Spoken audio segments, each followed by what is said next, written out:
wanted to fly the skies with Hermes, control the seas with Poseidon, maybe even rule the underworld with Hades? Well, too bad. This isn't Percy Jackson. However, Greece is pretty cool too. Not as cool as Mount Olympus, but pretty cool. It's got beautiful landmarks and architectural wonders all over, interesting mythology and religion, which it's pretty much known for, and city-states, which didn't always get along too well. Peloponnesian War. So, allow me to begin with.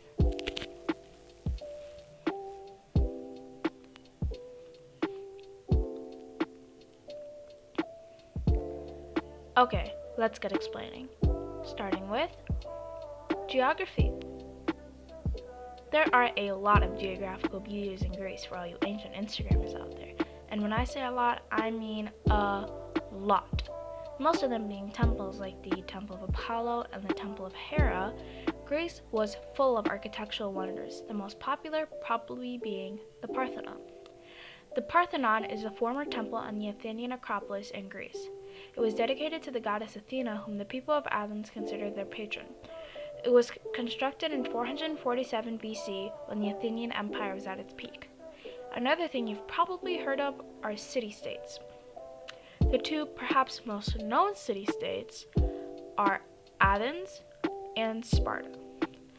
Athens valued knowledge, education, and wisdom, while Sparta valued strength, war, and heroism.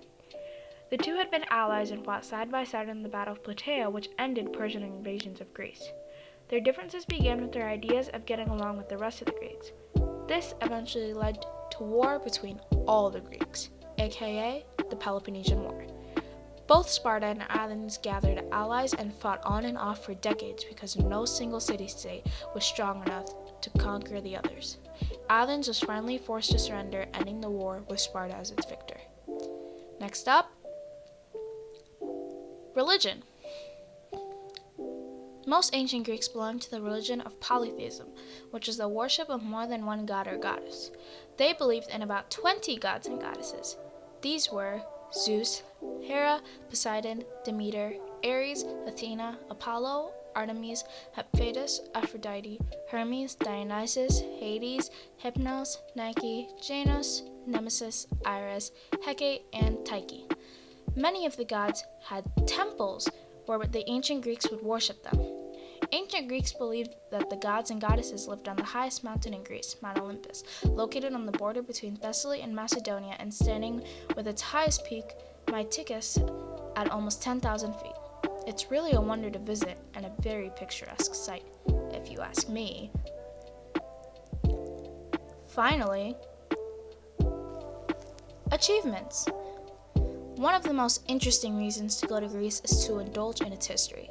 It's pretty remarkable to think about all the concepts that the ancient Greeks came up with and how we still use them today. For example, modern philosophy. The earliest known philosopher, Thales of Miletus, was from Greece. He was known as the father of Western philosophy. Although he is known for being the first Western philosopher, he actually became famous by predicting the first solar eclipse. Other famous achievements by the Greeks are the odometer, the alarm clock, and the basics of geometry that we know and kind of love today. It's honestly amazing, one of the best factors of Greece, if you ask me. So, to conclude, reasons to visit Greece are beautiful scenery, interesting architecture, fascinating religion and mythology, important history, and, bonus reason, they had memes. Okay, that part wasn't entirely true, but come on, I had to throw one in. So what are you waiting for? Plan your visit to Greece today. If you don't think it's great yet, I think you need to rewatch this video a couple times.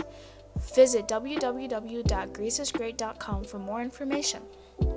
Thank you!